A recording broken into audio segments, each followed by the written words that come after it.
I'm Stephanie Beck. I'm the chairperson of NGLA currently, and I'm going to moderate the candidate forum. First up, we're going to hear from our mayoral candidates. So we have Gregory Harris, Joan Peck, and Tim Waters joining us. Before you do that, Stephanie, let me just do a quick introduction to how this is going to work so everyone's familiar. This will work the same way that NGLA has always done our forums in the past.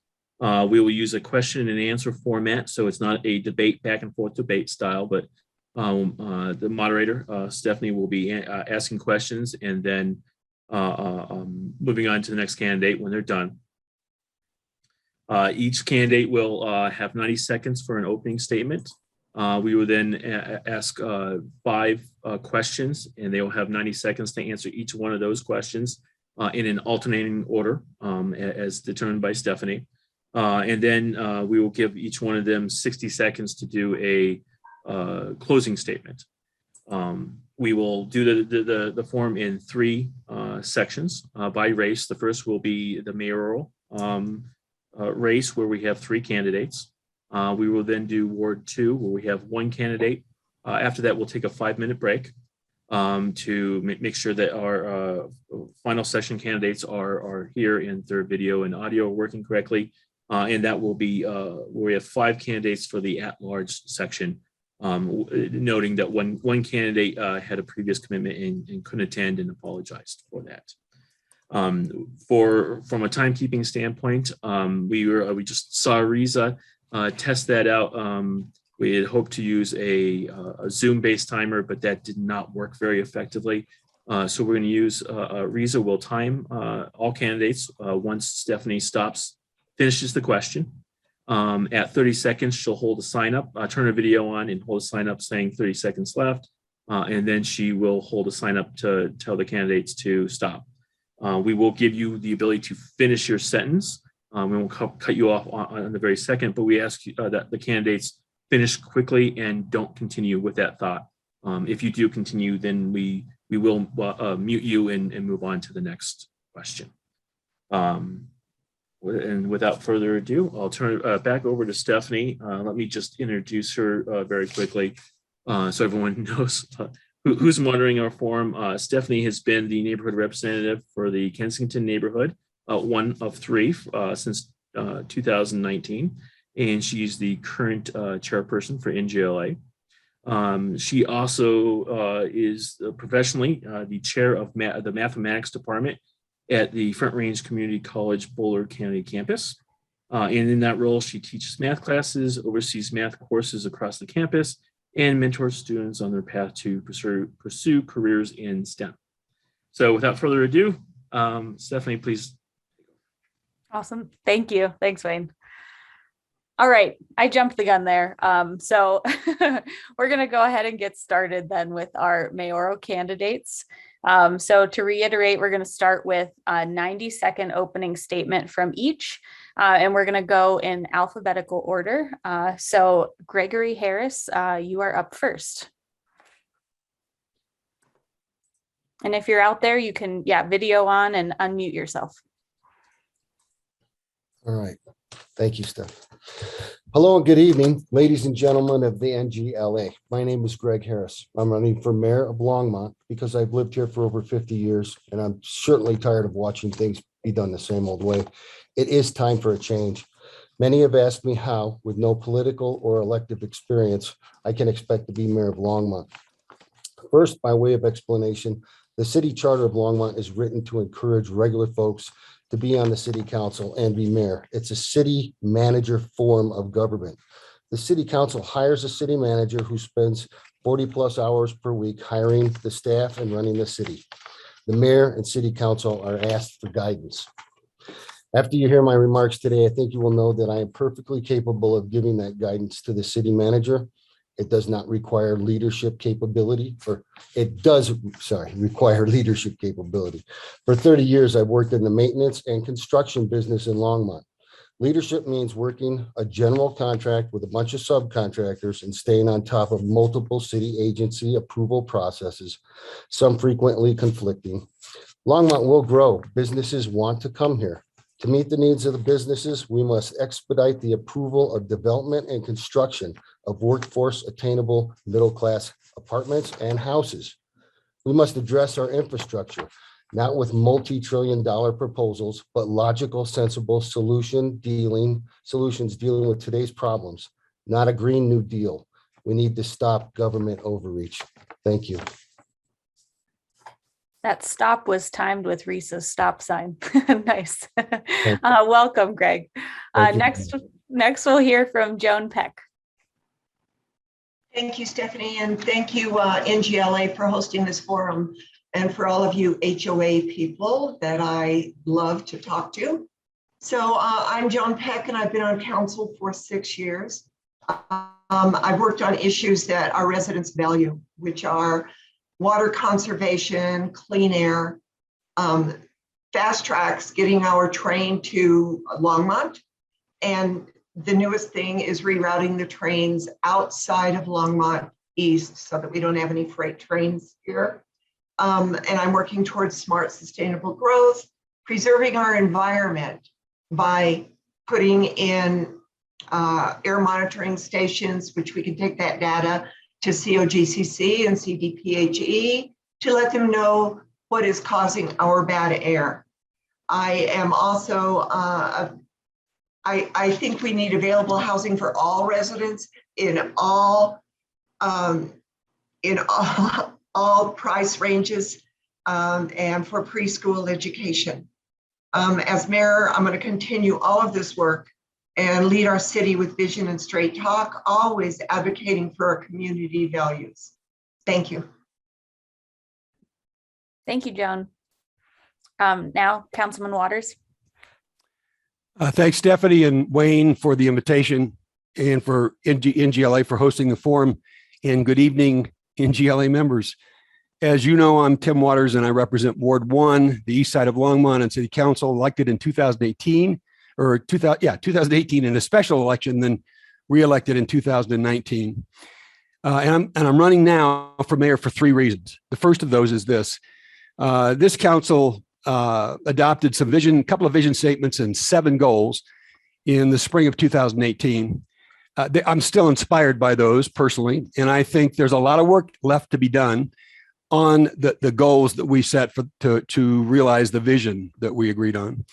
And those goals include these kinds of ideas: that Longmont will be a community where children are the most fortunate to be born and raised, where people will have access to food and shelter, and where everyone feels like they belong, and that Main Street from Pike Road to Highway 66 and the river corridor that stretches from the sugar mill to the fairgrounds will be developed as a vibrant economic, residential, cultural, and entertainment epicenter while protecting the natural environment. And number 2, if there was ever a time when municipalities needed strong leadership in this, as we anticipate the post-pandemic era to move into the future, it's now. And I think I bring the kind of leadership the city's going to need. And number 3, we need a community-wide conversation on the kind of city we want to be as we evolve and grow. If we aspire to be a welcoming, healthy, and vibrant community of the 21st century, then we need to work together, and the mayor's going to move that forward. Thank you. All right, the next phase, we're going to move into some questions. So every candidate will be asked 5 questions. When you're asked a question, you'll have 90 seconds to respond, and we will not give time for rebuttals. Another thing for those watching, we won't be monitoring the chat. We received questions ahead of time, and so those are the questions that we'll be asking. If you didn't put your name and neighborhood in the chat for attendance, though, please do that from our earlier meeting. Okay, so we're going to start. And the first question, I'm going to ask all of you to respond. We're going to start with Tim Waters, then move to Joan Peck, and then to Gregory Harris. So that's the order. And so here's our first question. Equity is a growing concern in our community and our nation. Why are equitable policies beneficial to the city, and how should the city ensure that decisions made throughout the organization result in equitable results, both for city staff and for the community as a whole? Yeah, great question. Part of the probably the first commitment and obligation of the city council in its leadership is to assure that every member of the community enjoys the kind of opportunities to live in healthy environments and benefit from opportunities that the city helps to bring or come into the city. As far as I'm concerned, the city's headed in a pretty good direction with goals and objectives that are now being set in departments across the organization. As the mayor, I would, with the council and the city manager, set comparable goals for the city council that get translated into policy, that gets translated into budget allocations. In fact, I've advocated the last couple of years and the last couple of budget cycles to be assured and to see the results of how we deal with the whole concept of equity and the commitment to equity as we make budget decision year by year. So the only way we know we make progress is to evaluate it. So we set measurable goals, we evaluate our performance, and we ask for the kind of feedback from the community that we need to assure that we're heading in the right direction. Great. Councilwoman Peck, next up. Thank you. Yes, the city has, through all of our policies, we try to make equitable and equitable decisions, equitable policies with measurements. We have hired cultural brokers to help work with the different ethnicities within our city so that they understand what the policies are, they understand what is available to them and how we can work together. But I don't think, for me, I don't think that we should put policies in place unless we have the plan to see how these are going to be equitable. Rather than just saying that this is what we need to do, we need to make sure that the policy includes all ethnicities. I have seen that policies that we have put in, we always have to go back and say, we can't reach this, it's not written into our policy. It is not part of the policy. And we leave out a whole portion of our population when we don't, before we make a policy, have a plan to include them. And it isn't just about ethnicity. It is about people on the lower socioeconomic level. It is about the homeless. It is about how do we include everybody into these policies and what is the unintended circumstances of our policy, because we always need to be looking at them after we make them. Thank you. Thanks. Candidate Harris. Oh, thank you. Well, first, fairness is important. So we need to be fair to everybody, but I always thought Longmont was good to each other. That's the best part about this town, this small town feeling that we have. That's something that's very important to me to keep.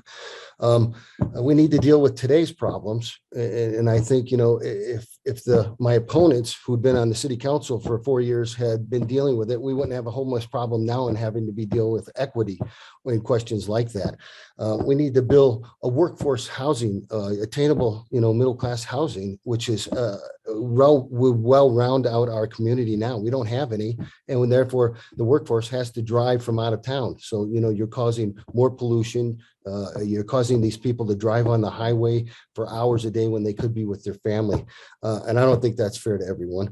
We need to fix the highways, which would take care of the smog. It would take care of the people being, you know, away from their families. It was also bring in that workforce, that base tax, which is what we need, which we're paying to other cities now because they have to drive from other cities to get here to work.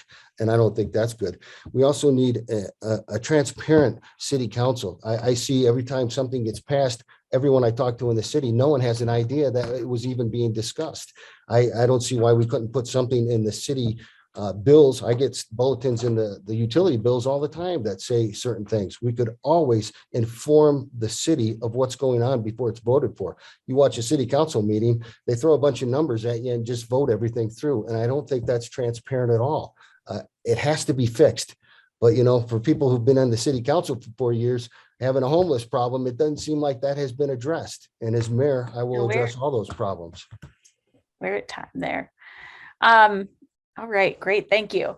The next question is related specifically to NGLA.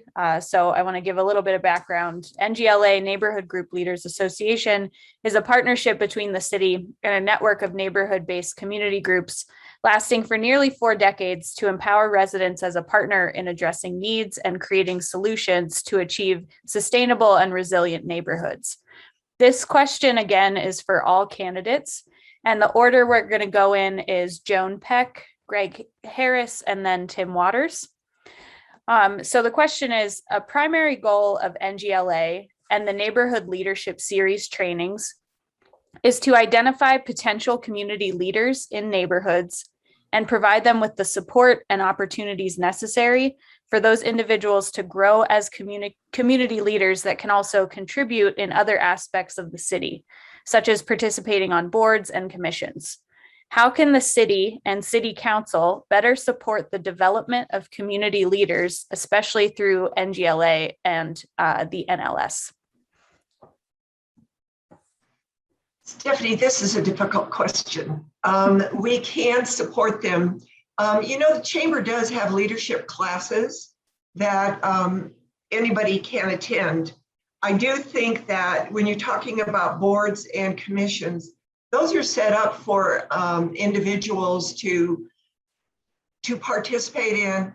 And for me, that's where a lot of the leadership qualities are developed as you learn about what the board is about and what the city is about. We can offer classes also probably through NGLA, have leadership classes come in. I'm sorry, leadership educational forums come in and have people sign up for them. You can do it through NGLA, but I do think having this through the city would be a great idea. There, once again, the chamber holds these, and Longmont Education Economical Development Partnership is a good place for those leadership classes. Thank you. I think we have a lot of leaders in our community. Having them step up is what we need them to do in our boards and commissions. Great, thank you. Candidate Harris? Yes, great question. I've been thinking about this a lot. The HOAs are wonderful for our community. They take care of the neighborhoods and make sure that they're secure and that everybody inside them feels good about each other. And that's something I really enjoy is in my neighborhood, got to meet each other, and therefore we each take care of each other in the neighborhood, which is instrumental. I think as far as training and reaching out, we have several chances that bring in different minorities and as leaders of each neighborhood as well. And I think that would be phenomenal. The NGLA has a wonderful training program, but I would reach out to Front Range Community College as well, because there's a lot of both my sons graduated from there before they went on to CU to graduate. And I think that implementing or integrating them into this subject would be phenomenal. And as well as the city, offering whatever they could as far as assistance to bring that forward. But I think the main thing is each community can invite all the people interested and try, formulate a great plan by bringing each of those minority leaders to bear as well. And I think that would go thousands of miles into bringing all of us together. Thank you. Thank you. Councilman Waters? The way the agendas are structured, number one, there is a lot of leadership development that does occur, and I'll highlight some of that. But the agendas could also be used to create opportunities for kind of real time in the context of the meetings, leadership development opportunities, and you could parse that along various topics from visioning to planning to teamwork, et cetera. That said, in my view, and with my experience with NGLA, leadership starts with knowledge. And part of what happens with these agendas in NGLA is about building a knowledge base among the members about what happens in the city, both history, what's happening currently, and what to anticipate, whether it's in public safety or what you hear from the council, maybe more importantly, what you hear from one another. So I do think building that knowledge base is part of leadership development. And I would say kudos for NGLA for what's happening now. In addition to that, communication is a fundamental leadership skill. And I've witnessed it in NGLA, how people have the opportunity to refine those skills along with problem solving and planning. So if I think about the neighborhood group, the neighborhood improvement grant program and what that requires of neighborhoods to come together around problem identification, solution, proposal development, presentation, those are all leadership skills that were being developed right now. And I think differentiate what happens with NGLA from almost any other organization in the city. Thank you. We're going to stick on this NGLA track. And so the next couple of questions are going to be related to planning, neighborhood planning, and HOAs. So again, NGLA is a network of around 50 neighborhood-based community groups, and the neighborhoods range in size from just 22 households to over 800 households. And around 85% of participating neighborhoods also have a homeowners association, while the rest are independent. I'm going to have individual questions for each of you. We had multiple questions submitted around this particular topic, and so I wanted to give a chance to have all those questions heard. So the first question is for candidate Harris. The city regularly approves projects that can have significant impacts on neighborhoods, such as large housing developments, but neighborhood groups have only minimal opportunity to comment and often aren't well informed about the process or details until the projects are underway. This has led to increasing opposition to projects that meet city council goals. Should neighborhood groups have an increased role in city decision-making, especially decisions that affect their communities? What changes would you support to increase their influence in the future? I was just speaking about that earlier, how so many things are passed by the city council that we have no idea what it is. And I am positive we would get much more participation from the surrounding communities. We also, the Healthy Beverage Act would be a perfect example of that. And they say that everybody knew about it, but nobody I talked to knew about it. And during my canvassing, I found that out to be a fact. Also, you see the roads on like 9th and Francis, where they changed the 4-lane right by the school to a 2-lane. And I've heard nothing but complaints about that. But, I don't know who was in charge of that. And I never saw that coming down the pike. So I'm sure no one else did. But, the NIMBY and YIMBY, not in my neighborhood, or yes, in my neighborhood, comes to bear when it comes to this kind of stuff. I mean, surrounding neighborhoods, if they knew what was going on, could bring all their input and help, I think, make a well-informed decision. And I think that's transparency from the city council has to be one of the number one things on the agenda when it comes to doing things like this. Thank you. Thank you. Councilman Waters, this is your question. So in a similar vein, many neighborhoods in Longmont are not currently represented by neighborhood-based community group, like in HOA. So, and thus they do not participate in NGLA or receive the associated benefits. How would you support efforts to organize neighborhood-based community groups throughout the rest of the city, especially in the low-income and diverse neighborhoods that are less likely to currently form neighborhood groups and participate in these types of activities? And how would you recommend supporting existing neighborhoods that are a part of NGLA but don't have HOAs? The first part of the question, it seems to me, is largely going to be a result of NGLA members agreeing among themselves and with the city leadership, in this case Wayne, that outreach is needed. As you look at the composition of NGLA, it is an outstanding group of leaders from across the community.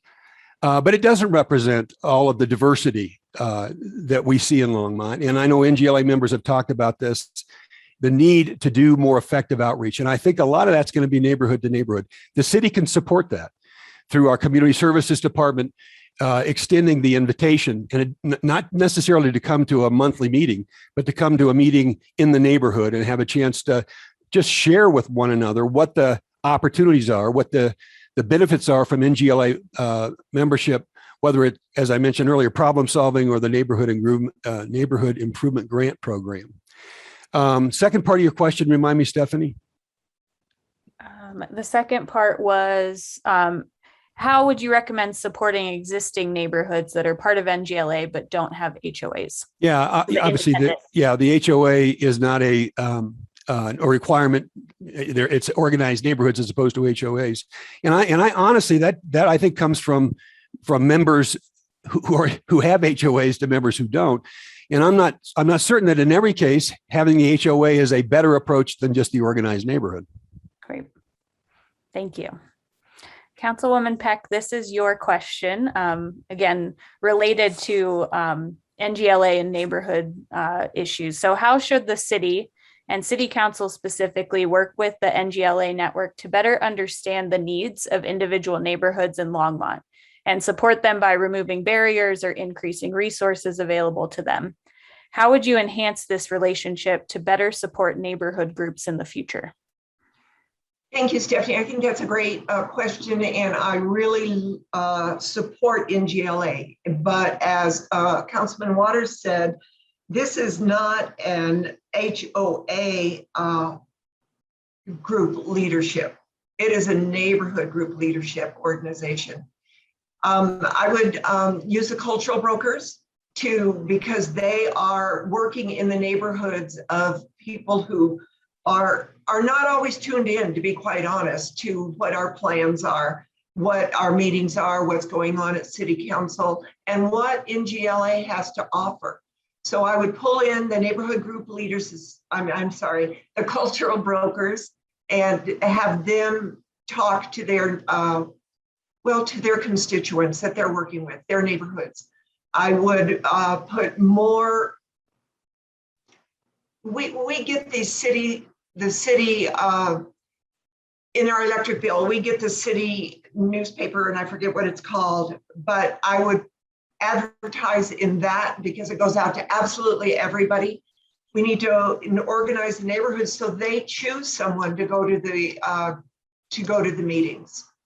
And then we need actually some kind of, it's also breaking into cultural barriers to get people to come to these meetings. So I know that I'm not in an HOA, and we've always had somebody represent us. So.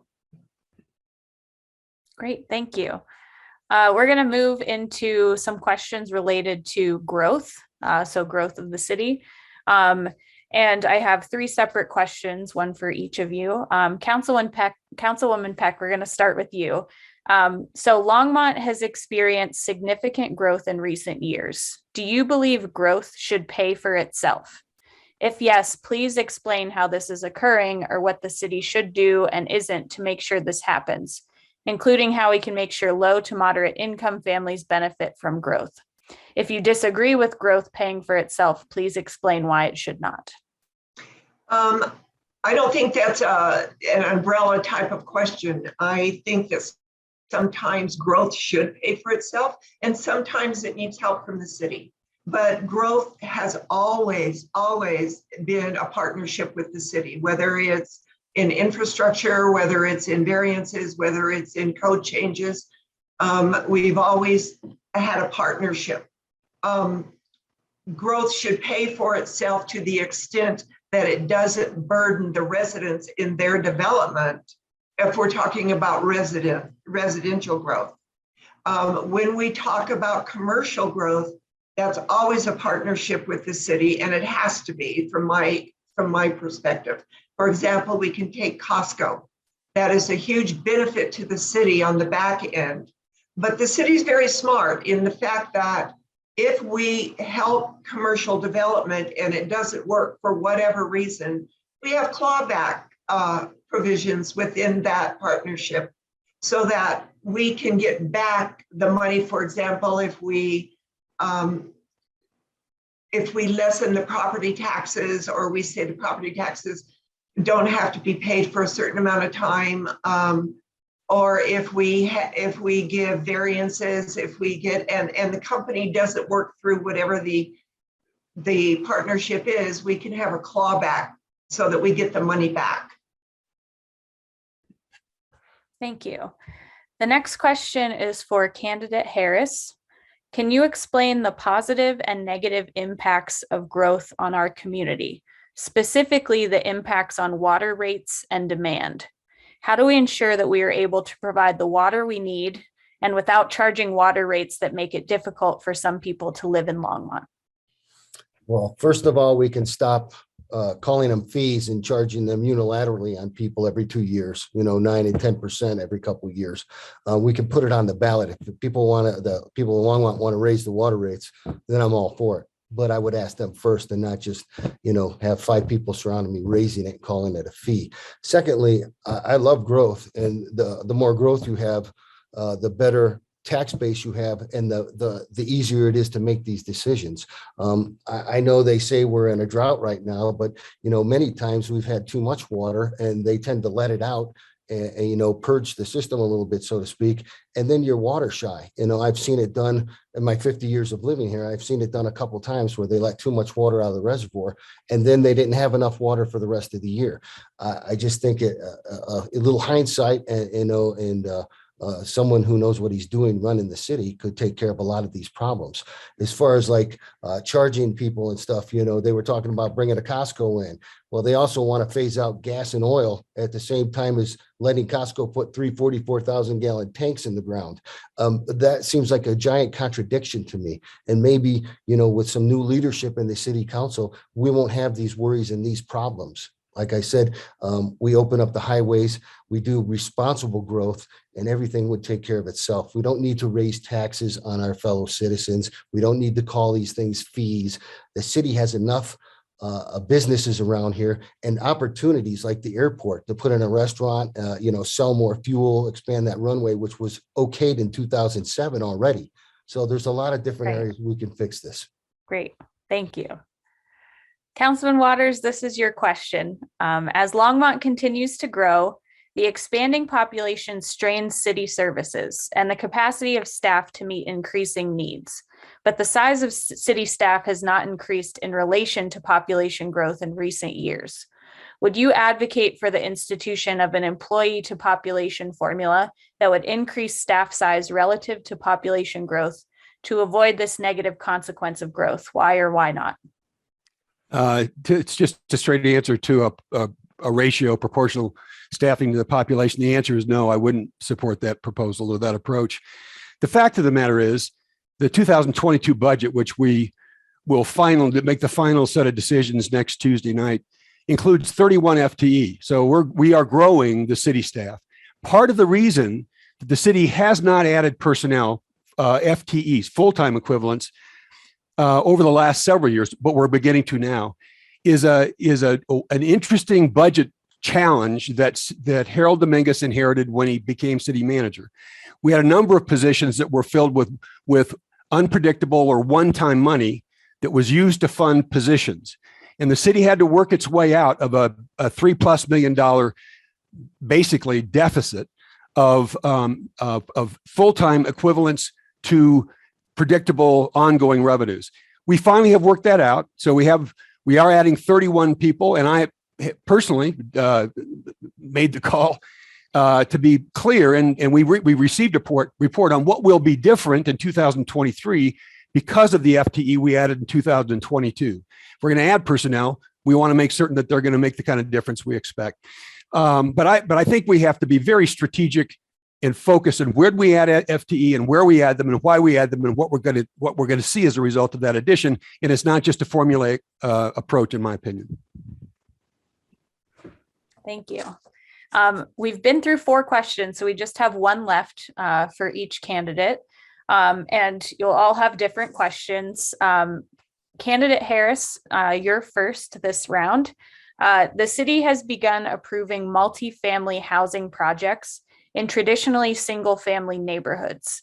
How should the city balance existing neighborhood character with the need for more housing, and should neighborhood groups play any role in that process? Absolutely, they should play a very important part, because whenever you're doing something in someone else's neighborhood, it could affect their property value, which we all know anyone who owns property value. Otherwise, there wouldn't be a such thing as the home HOAs. I mean, they're there to secure your investment. As far as multifamily properties, I'm all for them. But, like I said, it's not just my decision. That would be a dictatorship. And I don't believe in that. I think that's what we have now in the city council, people dictating everything to the rest of the community. And that's not fair. But I'm for growth. I love housing. My problem is we don't have any attainable housing. And I think once we address one of the problems, the rest of them fall into place. I think multifamily housing should be a gradual thing we integrate. I mean, we have inclusionary already. And I think the problem is we're not getting the contractors because the people in the city council are making it so hard for contractors to get anything done.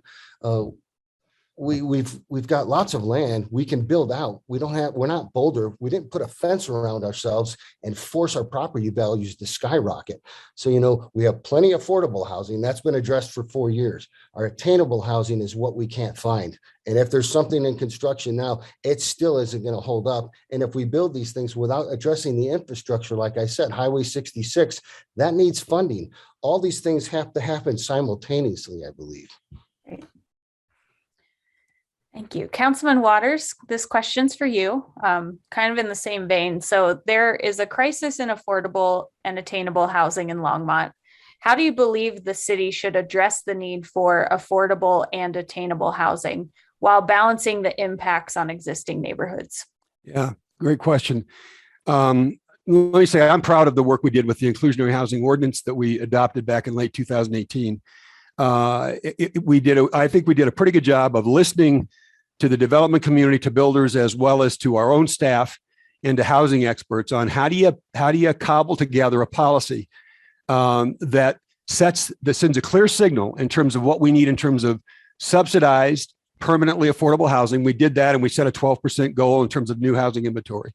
We also created an exception to the fees that, at least for affordable housing fees, that developers and builders would have to pay if they built homes that we labeled as mid-tier, homes priced for families earning between 80 and 120% of area median income.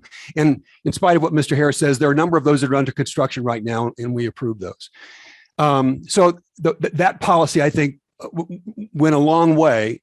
We have more work to do on the policy. And frankly, as a council member, I've argued that we shouldn't take tools out of our toolbox to help, whether they're developers, builders, or with residents, the tools we need in our toolbox that increase the likelihood or the probability that, number one, builders will work with us. Number two, we can resource the families that want to have access, whether it's subsidized, affordable, permanently affordable housing or mid-tier housing.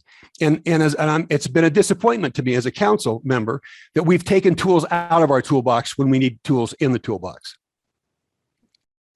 Great, thank you. Councilwoman Peck, your last question, also related to housing. So new housing in Longmont is traditionally very dependent on automobile access of residents.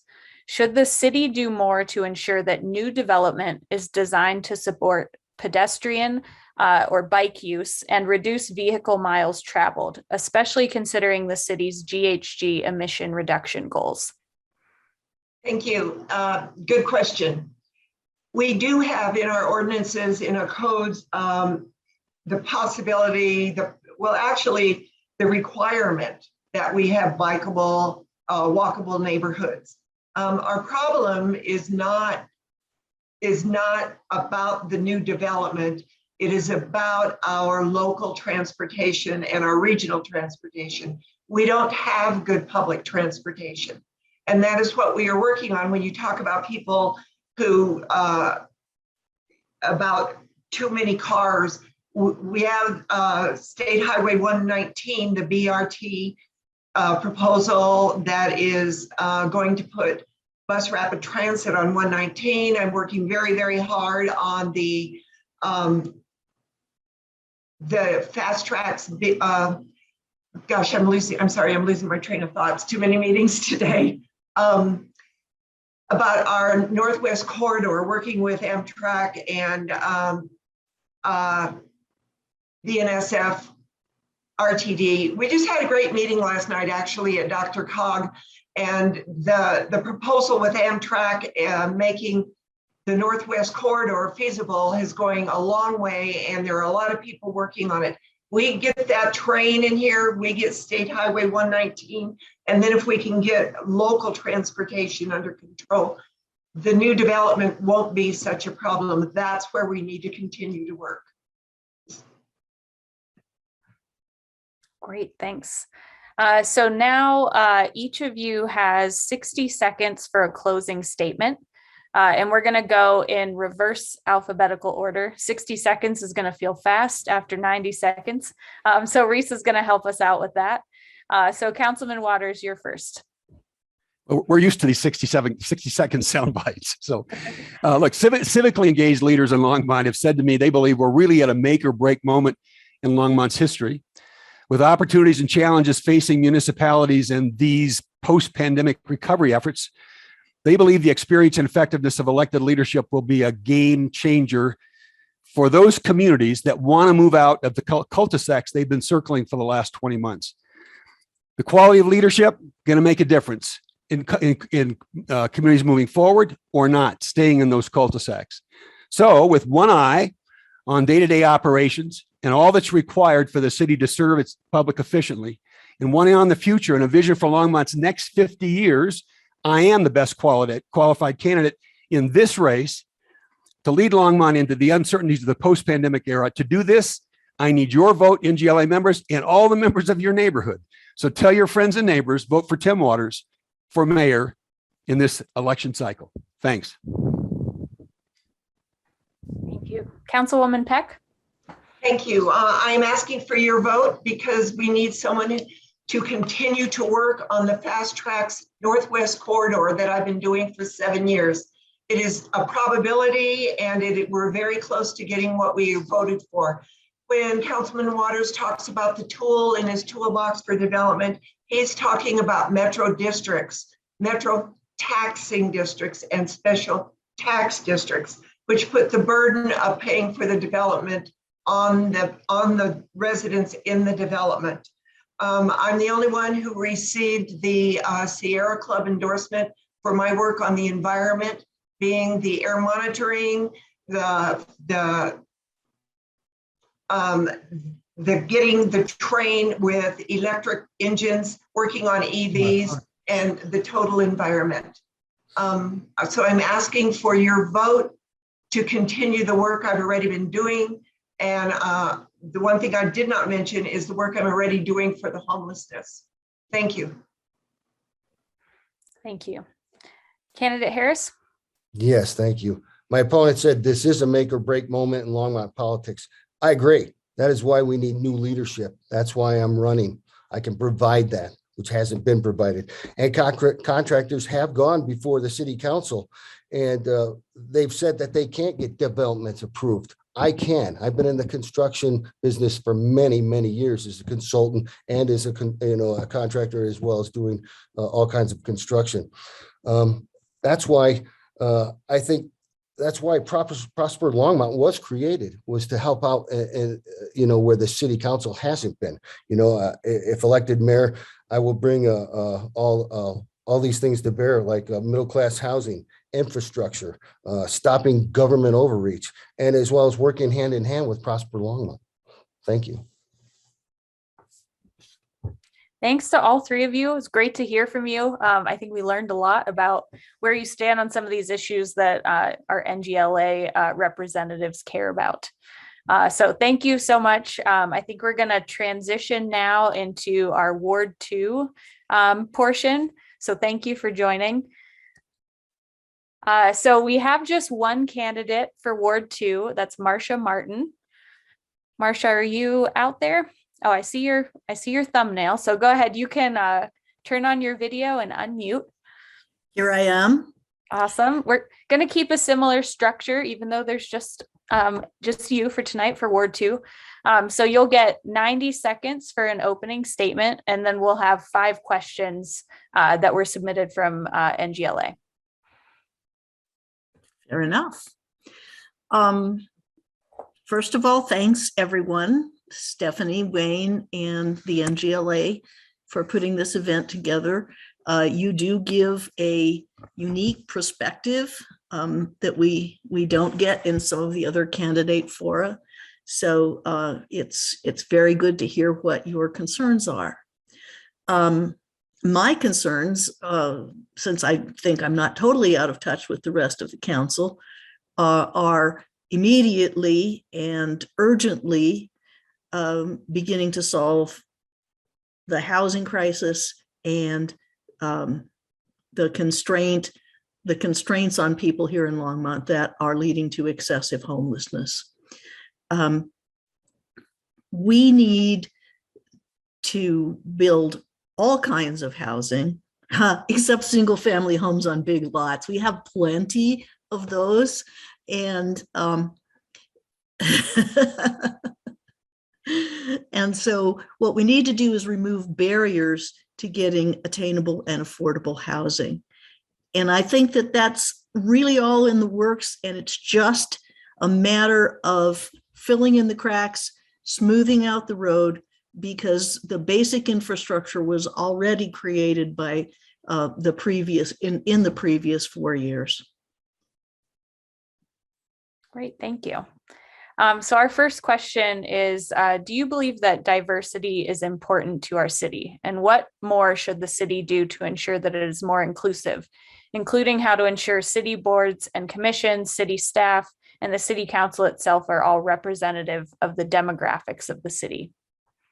You know, that's very similar to a question that was asked of the previous group. And I was kind of made uncomfortable by the idea that we could just put representative minorities where we needed to achieve inclusivity. And I don't like the idea of thinking about living, breathing people that way. What we need to be able to do is be more inclusive in the sense of being inviting. And that's a number of different things. First of all, publicizing opportunities better, you know, helping people to an understanding of what power they have and so on. But the real story is that we need to make life easier. Because if you work 2 jobs and have a 45-minute commute each way, you don't have time to be on a commission. So what we really need is a city where the people who work here, even at lower income jobs, can find a way to live here. It improves their quality of life. It makes them feel more engaged with the community. And that means that they can engage and feel like part of the community and be more participatory in the way they engage with the privileged. Right. This question's kind of similar, kind of in a similar vein. Many NGLA neighborhoods struggle to maintain community leadership over time and recruit new community leaders to take over or help with community projects. What more should the city and city council do to support the recruitment, growth, and retention of neighborhood-based community leaders?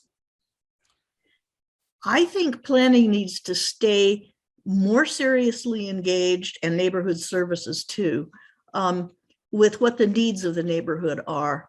The neighborhood Southmore Park, which is just now back in the process of re-registering as an organized neighborhood, is in my ward. And I was talking to 2 residents, homeowners in Southmore Park, about the changes that are going to be happening in Southmore Park, because the city is going to have to upgrade the infrastructure of Southmore Park in order to bring it into the future of renewable energy and beneficial electrification. And I said, what do you think about it? And I should add that these 2 people are in the leadership of the Hispanic community. And they said, we're afraid of gentrification. We're afraid that the improvements being made in our Southmore Park now are going to chase the rental community, which tend to be Spanish speaking or bilingual families, that we're going to be forced out of this neighborhood. So we have to figure out, both as a neighborhood and as a city, how to make these changes that are going to improve the value of the city or of the neighborhood without harming the residents that are already there. Great. This next question actually involves Southmore Park. So can you please discuss what policies you have supported as the council person for Ward 2 that have benefited specific neighborhoods, including historic East Side, Southmore Park, Renaissance, and any other neighborhoods? So this is actually the same story that I began to tell, because I did support the registration, the organization of Southmore Park.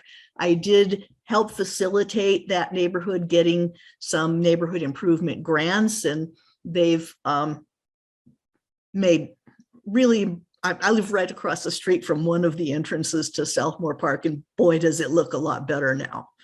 And I do believe that this has increased community in that neighborhood quite a bit, people working together and so on, and it looks better. And that kind of maybe does increase the property values, which is good for some people and not for others. But it's also true that Southmore Park is one of the places where the electric service in the city is inadequate, where power lines need to still be buried. And the city's going to be investing in that. And that is also going to be increasing the property values. And how do we keep those people in their homes? There are lots of things that can be done. We can make sure that they can build auxiliary dwelling units because they have big yards.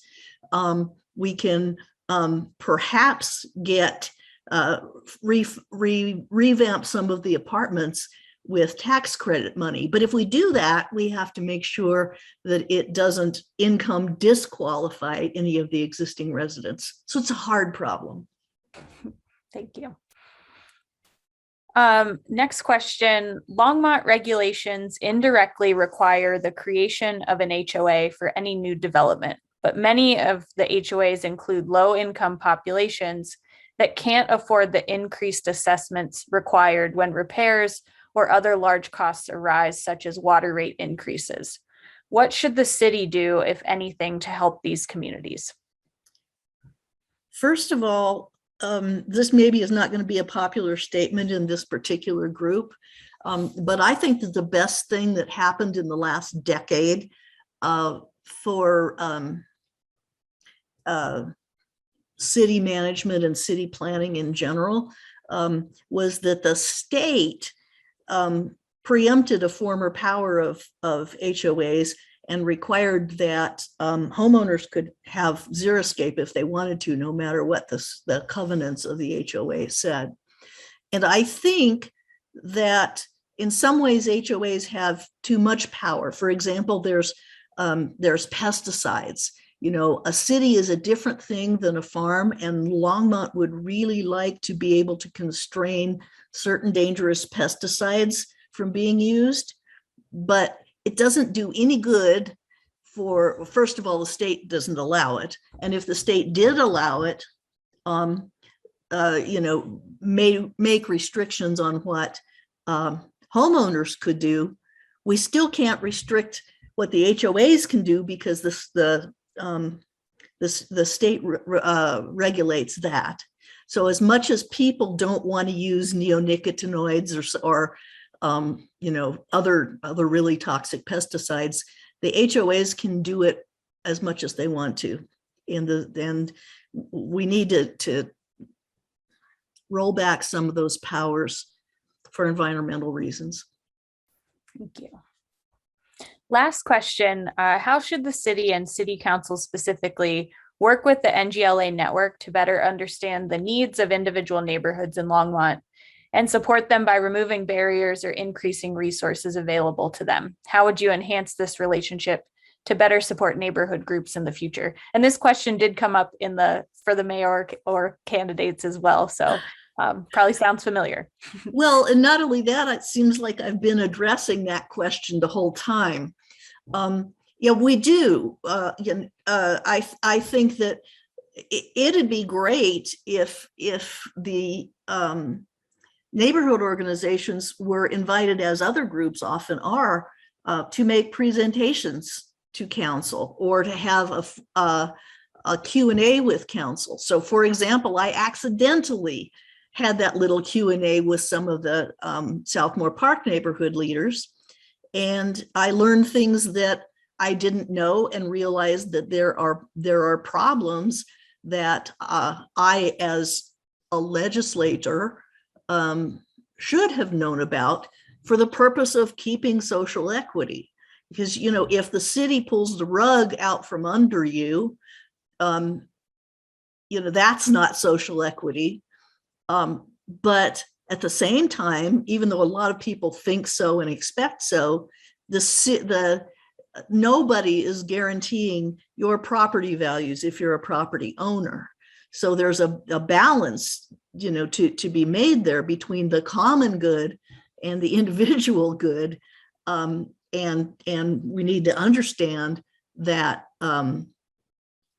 property owners, property buyers are investors, and they should think like investors. That means we need to talk to each other. All right.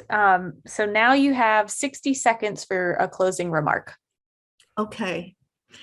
So here's the deal. I don't need to ask for your vote. If nobody votes for me, I'll vote for myself, and that will elect me.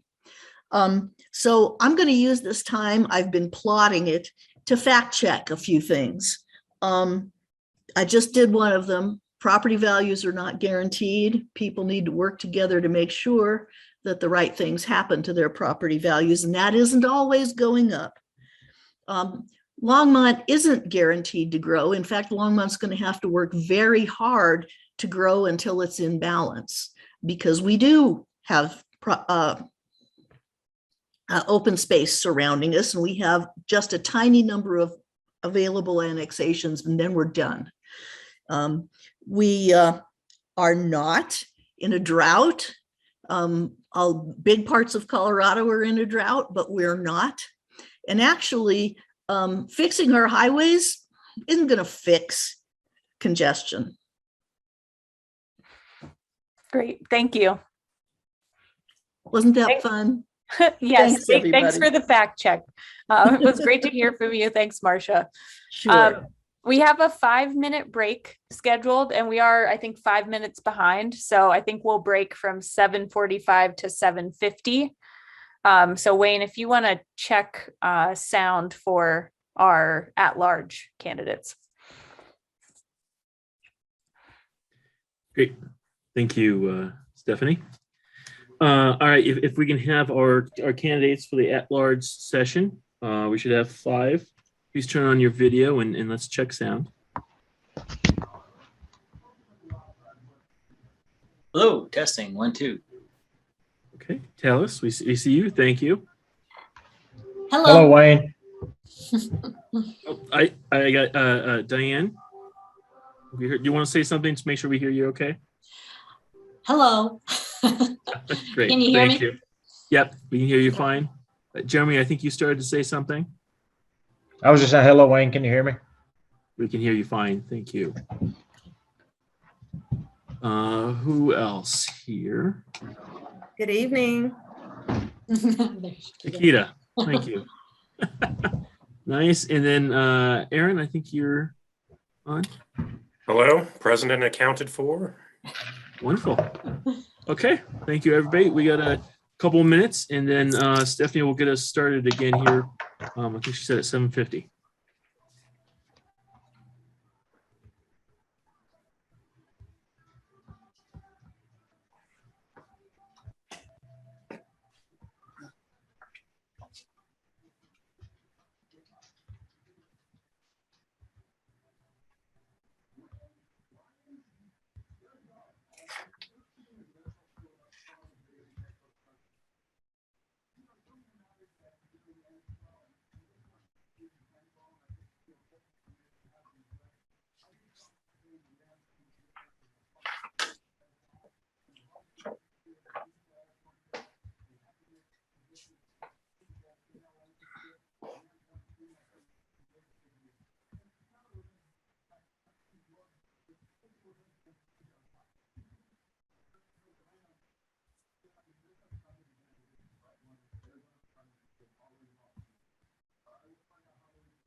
All right, we are going to get started here in a minute.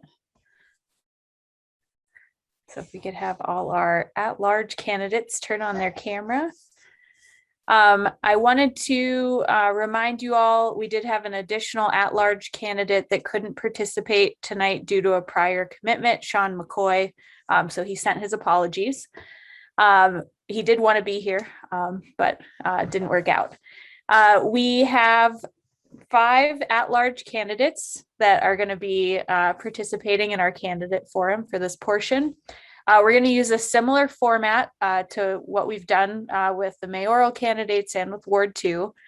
So we're going to start out with a 90-second opening statement from each of you, and we're going to go in alphabetical order.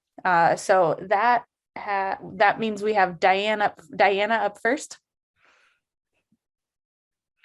And then Risa is timekeeping. And so you'll see a 30-second and then a stop sign from her to help keep us on time. Awesome. Thanks, Risa.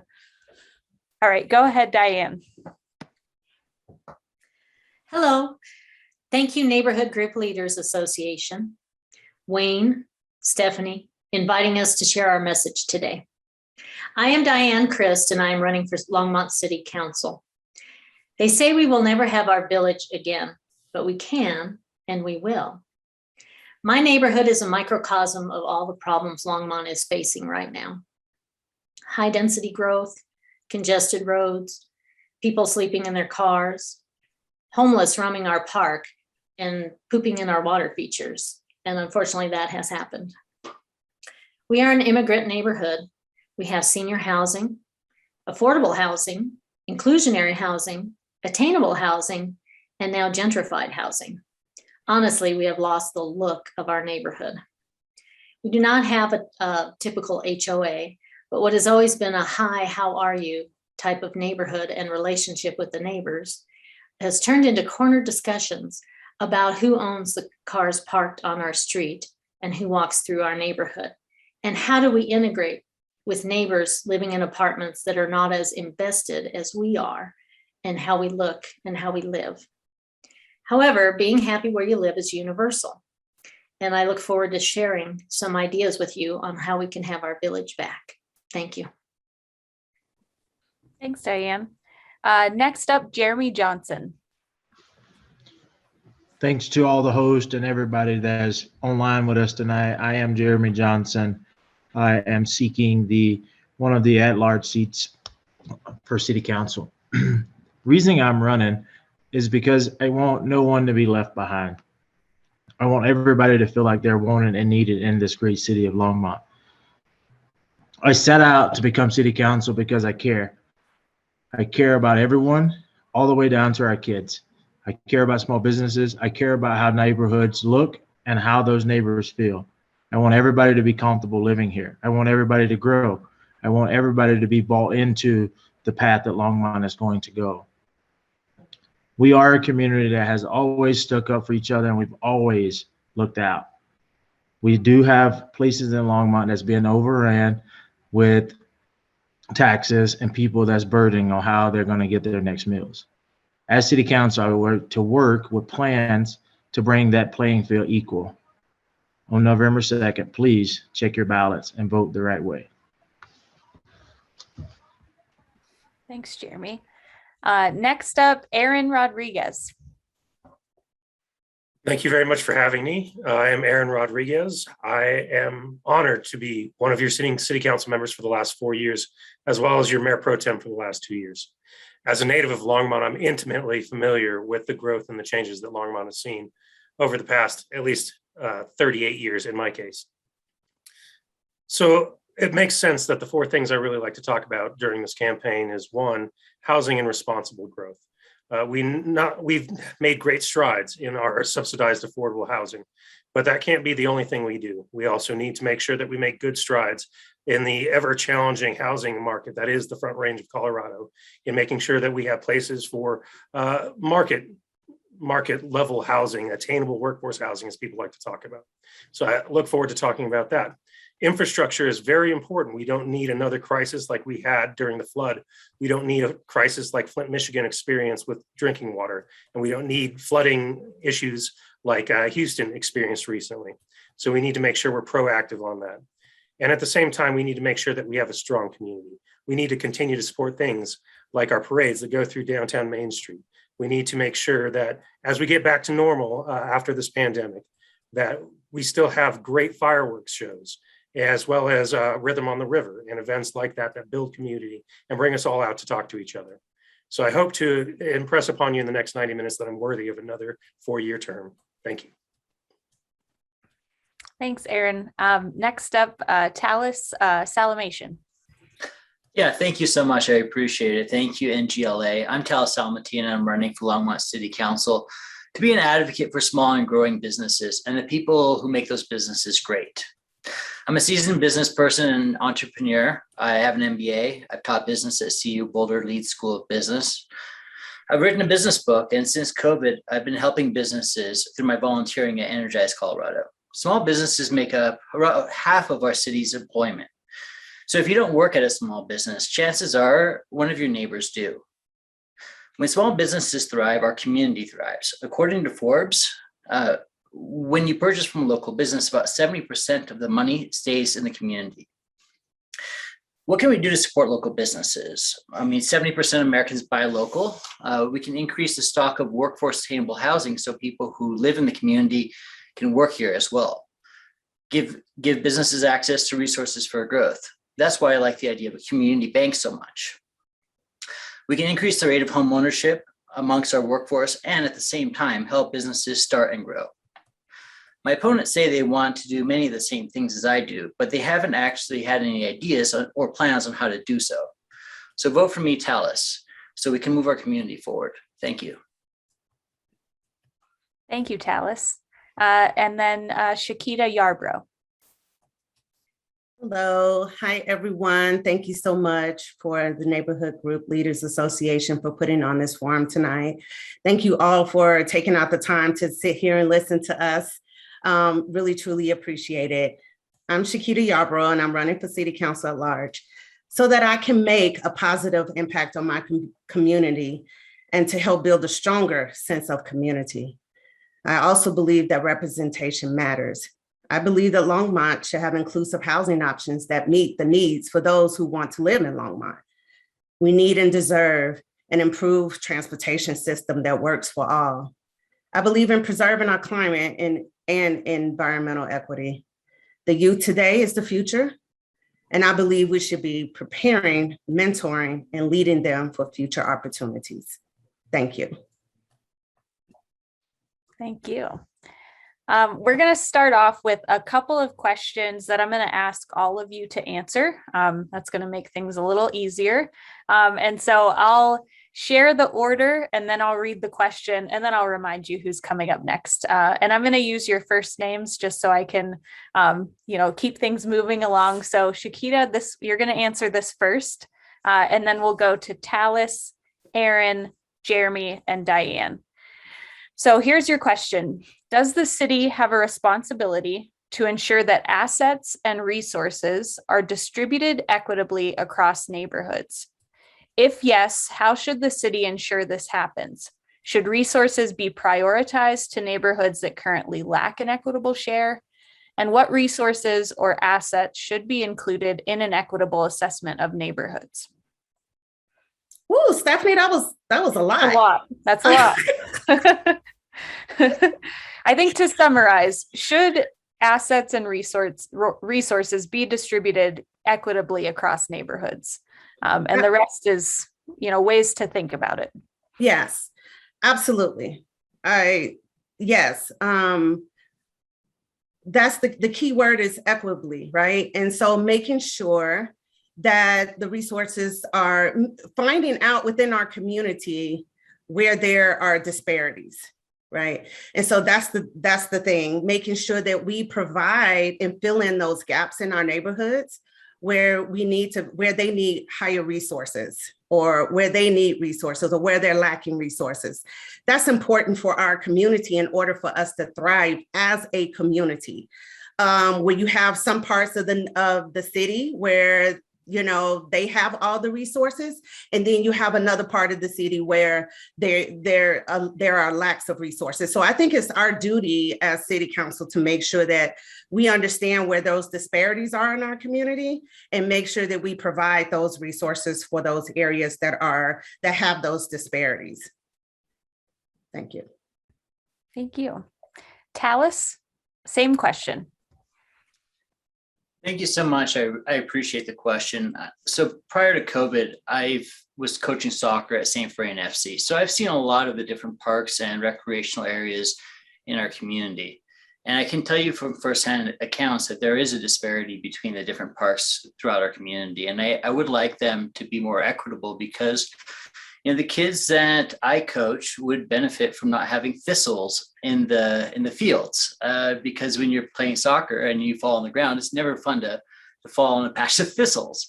So yes, I do feel as though our resources should be better spread out. If you look at the parks on the west side of town and the resources on the west side of town, they're not nearly the same as the ones on the east. So I do feel as though there should be some more emphasis on equity and making sure that everyone in our community can access good quality parks and recreational facilities. Great, thank you. Aaron, same question. All right, thank you very much. I think that in a way, there's inherent inequity built into the system, because when we talk about, for instance, homeowners associations, many times some of these parks are actually homeowners association paid for as well as maintained parks, versus public parks that the city has the onus of maintaining. And so, yes, I do believe that there are better ways that the city, and I believe that the NGLA is a great group that can help assist in addressing some of these inequities.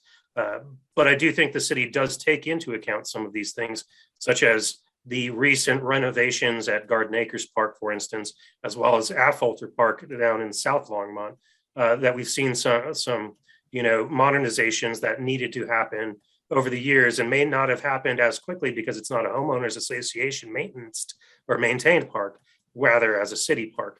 And so to continue to take good stock and make sure we have good understanding of that, as well as when we talk about infrastructure and road maintenance, because I do see in some of these other neighborhoods that may not be HOA maintained, or at least HOA involved, we're seeing some rapid deterioration of roadways that probably need to be taken care of by the city sooner rather than later, but are not getting the same complaints because it's not the same kind of neighborhood. Thank you. Thank you. Jeremy, you're next. Thanks a lot. I totally agree with that. And I go back to the saying I've made a couple of times, no one's left behind. I mean, we have to be equal. It has to be equal. I understand some neighborhoods has to have more, resources than others, but no one and no neighborhood is more important to the city of Longmont than the other. When it comes to the parks, as a couple of people have mentioned, at the end of the day, all the parks are for our youth. We have to make sure every kid has the same opportunity to succeed in that. Just like if you look at the school district, I mean, you have, Twin Peaks Charter, you have Longmont High, you have kids that go to Niwot Elementary, you have all those other schools, but St. Vrain tries to keep it level across the field. And that's the same thing the city needs to look at when it comes to donating. I mean, litigating funds for certain areas of Longmont. We need to make sure we're doing that and doing it equally, as like the roadways. We need to make sure that's equal, but we need to also look at public transportation. We say in our housing inclusion that public transportation is supposed to be close to multi-family dwellings. I mean, I can come out here on the east side of town, and I won't find a RTD bus stop near some of the apartment complexes. So is that being equal? No. I mean, we're just placing them in places, but we want to clean up the streets and we want to give people opportunities to go to work, but we need to give them the resources in every aspect of the city of Longmont. Thanks a lot. Thanks, Jeremy. And Diane, same question. When we talk about assets, we're generally talking about hard assets, like land or buildings.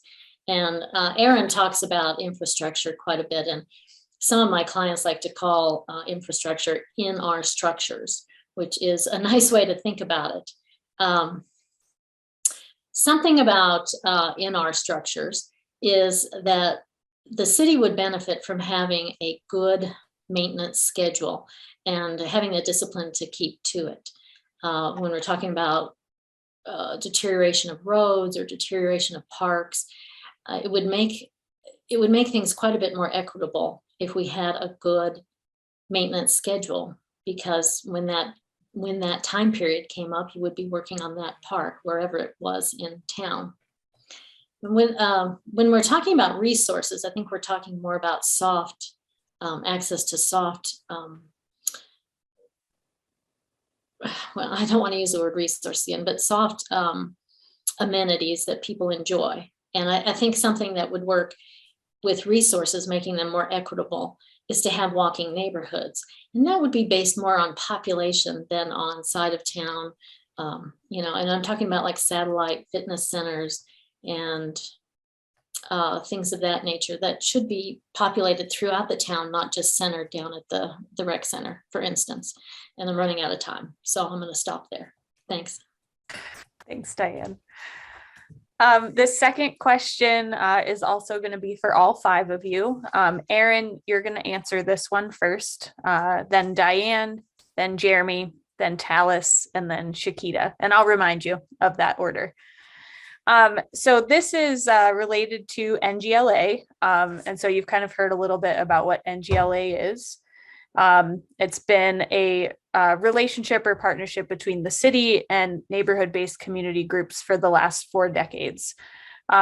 Many NGLA neighborhoods struggle to maintain community leadership over time and recruit new community leaders to take over or help with community projects.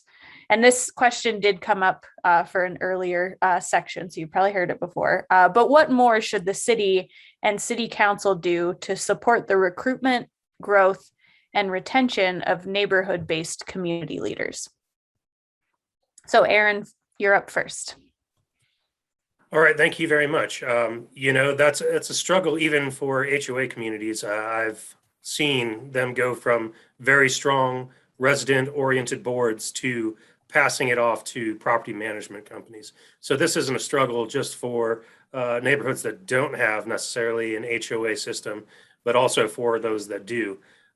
So I feel that this would be a very good way to maybe cross-utilize what we like to call in the city organization as cultural brokers. Those people that are very influential that can reach out and know the neighborhoods, for instance, and they know them intimately, whether, and ideally, if you're somebody that's based in that neighborhood. Again, it's hard. Everybody's, not necessarily struggling, but everybody does have their own, have demands on their time. So if the city can be that mediator, can help extend that as maybe having those brokers going out and having these conversations in neighborhoods to help strengthen a sense of community, as I kind of spoke about a little bit earlier. I think that would be a very proactive way the city can get involved and help in building that bench, if you will, of neighborhood leaders and community leaders throughout the city in each various neighborhood for each of their various needs. Thank you. Thanks. Diane? One of the things the city has done well in terms of building community outreach is the coffee with councils. I've seen those be well attended. And I think that's an opportunity for neighborhoods to come out and express concerns. I think this kind of relates to it. It's a little harder for communities to actually talk with each other. Although my neighborhood has done a better job of that recently in terms of getting together on the corner and talking about what's going on, what's going on this block. Do we need more lighting there? That type of conversation. Well, what's also interesting is I think as a group, we are very busy nowadays. I think we're a lot busier than we used to be in years past, or I would say maybe a generation past. And I think some of that has a lot to do with the speed at which we are living. It used to take very little time to get across town, and now it takes me about half an hour. So even people that live in town take a lot of time commuting. And so I have to go back to transportation, which we've all talked about briefly, that we need to have better transportation and better villages.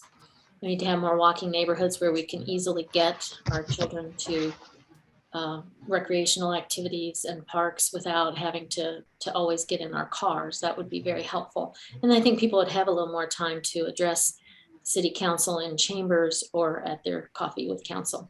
Thank you. Thank you. Jeremy, same question. Can you repeat that, please? Yeah, of course. I know it's been a minute. So what more should the city and city council do to support the recruitment, growth, and retention of neighborhood-based community leaders? Thanks a lot for doing that, Stephanie. Reaching out, inviting them, and also coming up with some kind of community leadership board. It's a volunteer base, but that gives people that actually in those communities a reason. They want to speak up. They want to be part. They want to have that equitable decision on what's actually going on in those subdivisions and those neighborhoods they live in. And also, when you form those committees, you actually give them some power. You give them some powers to actually give them initiative to come up with great ideas to better that community. As Diane said, lighting issues. Or we get, hey, let's reach out to see if we can get more law enforcement patrols, or we come up with different innovative ideas. And also, we look at the public transportation. If we have people that's living and thriving in those communities, they know how much public transportation is needed. They know how many bike paths need to be done. I mean, we can't sit here, you can invite them, but inviting them and giving them 15, 20 minutes to speak at city council is not enough time. They actually need to have set aside dedicated times of the week or calendar days, or however you want to put it, or they have a platform that they can speak on how to better those communities. And partnering with you guys and every other community development center we have is going to only strengthen that relationship. Thank you. Talis? Really glad you brought this question up, and because it really hits home for me. I think we need to start early, and I'm going to use myself as an example. So, I mean, when I was in high school, probably the most impactful class I took was debate and forensics. It's probably the reason why I'm such a good speaker now, is because I had the education and skills to do that. And through debate, my debate coach informed me about other programs, because I've always wanted to go into politics. This has been a lifelong thing for me. Junior Statesmen of America is a great program that allows young people to study at universities like Yale, where I went, and I got actually class credit while I was still in high school. National Student Leadership Conference, went to American University. I think that kids should be educated about these opportunities, not just locally, but nationally, because we do need to educate and inspire the leaders of tomorrow. Other things include job shadowing for city council and other positions within the city for people who are interested in becoming an engineer, a police officer, a politician, or whatever other things they want to do. I think job shadowing is critical. I had some amazing mentors as a young person, and it really has, without hyperbole, got me to where I am today. And so I really want to, and that's part of the reason why I do so much mentorship. I've helped so many young entrepreneurs, if you go to savvyhandbook.com, I have free resources for entrepreneurs and young leaders as well. But go to my campaign site too, talis.co. Thanks, Talis. Shakita, same question. Yes. So we have to think about why these leaders, we can't, keep the leaders, right? Are we asking them? Are we sitting down? Is city council sitting down with them and bringing all those leaders in and asking them getting their feedback as to what they feel and what they believe and what they see, what needs to improve. People stay in position if they feel like they belong. If they feel like they belong there. Are we allowing them those opportunities to feel like they belong, that their voices are being heard? That's what it boils down to. If you are in a leadership role and you feel like you are making a difference and you are impactful, then I think we can keep them. Then people feel like they're doing something. I think the NGLA is really good with all the trainings that are provided. Education is so important. So yes, we can invite them to, to have coffee with us, but I think it's important that we also go to them. I think a lot of times we feel people need to come to us all the time, but we need to walk out and go into the community to see what these leaders are talking about, to see what they are experiencing, to see what the community in that neighborhood, what's actually going on. Like Diane said, they're talking about the light. Okay, let's go out there as a city council person and find out, look at those lights in that neighborhood. Give them the power in their voices with those leaders, and then they feel like they are being impactful. Thank you. Thank you. Third question here, and again, this is for all of our candidates. Talis, you're going to answer this one first. So this again is related to NGLA. So again, some more background. NGLA is a network of around 50 neighborhood-based community groups. And the neighborhoods range in size from 22 households up to 800 households. And 85% of the participating neighborhoods also have HOAs. Neighborhood group leaders currently only receive the same basic notification and required documents that are sent to other affected agencies or groups when a new development is proposed. How should neighborhood groups be informed about planning, public works, and other city projects or services that impact their communities? How would you propose to improve this communication? And should neighborhood groups have any role in influencing those projects? Thank you for the question. I appreciate it. I do agree that, Jeremy, can you put yourself on mute, please? Thanks. I think that it's important that people in our community have a say of what happens with the development. So I do think that's critical. Going back to what Shakita says about personal responsibility, I think that they have to come to us if they're really concerned. And I think that council should be very engaged with community members to see how we can best broker the best possible outcome for the community. This is a touchy subject because there are factions of our community that don't want growth. I think that growth is inevitable, and we should, because of that, we should consider smart growth and engage with as many stakeholders as possible so that we can have an outcome that is the most desirable outcome, because as many people have been counseled and brought into the decision-making process. Thank you. Shakita, same question. And let me know, it was long, if at any point you want me to repeat the question. Will you please repeat that for me? Thank you. Yeah, I'll synthesize a little bit. So how should neighborhood groups be informed about planning, public works, and other city projects that impact their communities? How would you propose to improve this communication? And should neighborhood groups have any role in influencing those projects? Yes, neighborhood groups should influence those projects. Absolutely. Again, back to education, informing their community. It's so important to educate people as to why. That's important when there are changes. when there are proposals, when there are policy changes, or to get feedback, inform them, and also education as to why there are changes that are happening in their neighborhood. And when then they see those neighborhood leaders, that's so important for them to come in and talk to them and explain to them, the processes of it and why we're doing what we're doing.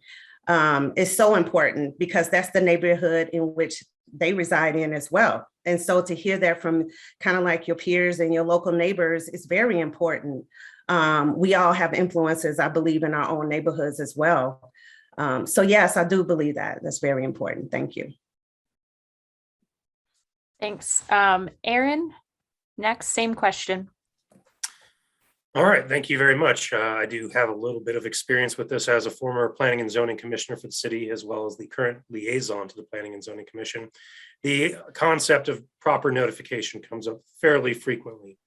And I think that you would find that there are certain neighborhoods who are very connected, Prospect being one, historic East Side neighborhood. They have a very good network of neighborhood group leaders, if you will, that make sure that everyone is generally informed. From a city's perspective, if you will, I think that the city does a very good job of informing folks, and I think we can definitely improve on the process as we're in a more, electronic age these days. But I know that those mailings go out to everybody within a certain radius. I know that the city council has expanded that radius in certain items, especially when it comes to ADU. That was recently. We expanded that from basically 1 block to 2 block radius to try to get more people that will be directly affected by it.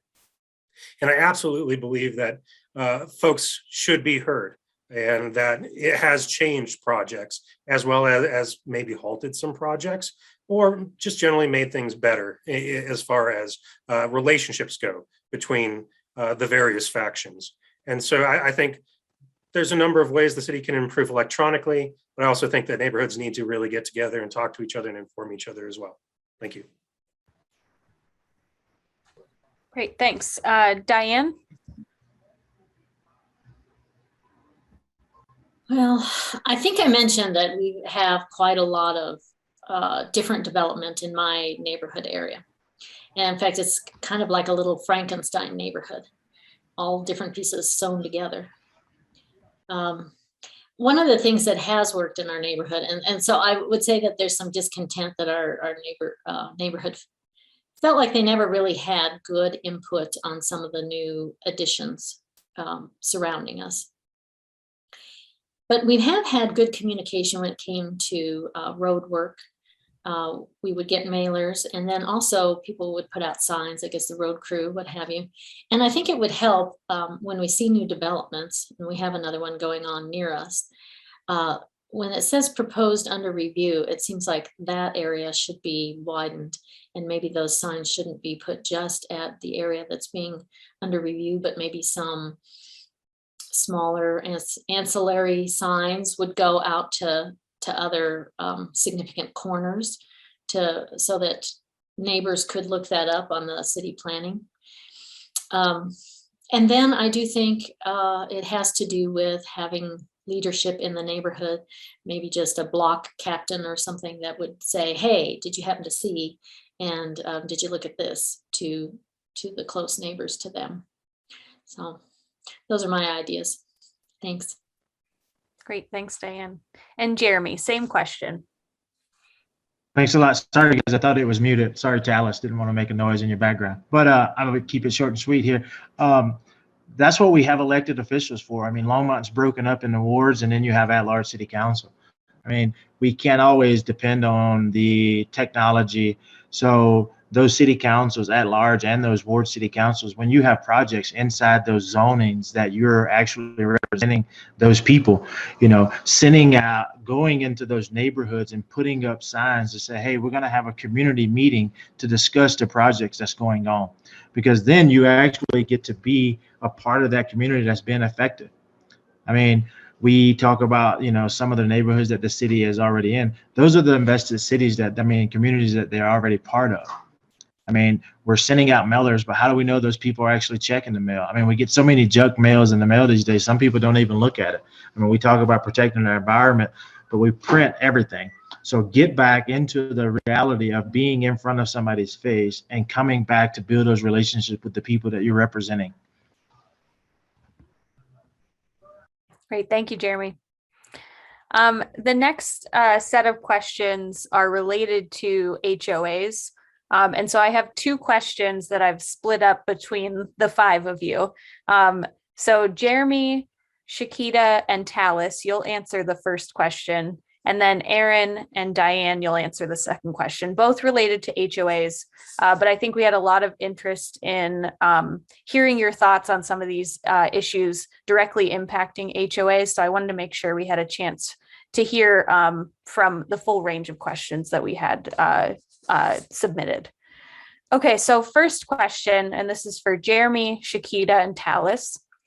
As many of the HOAs around the city age, they are experiencing the increasing costs of aging buildings, assets, and other infrastructure.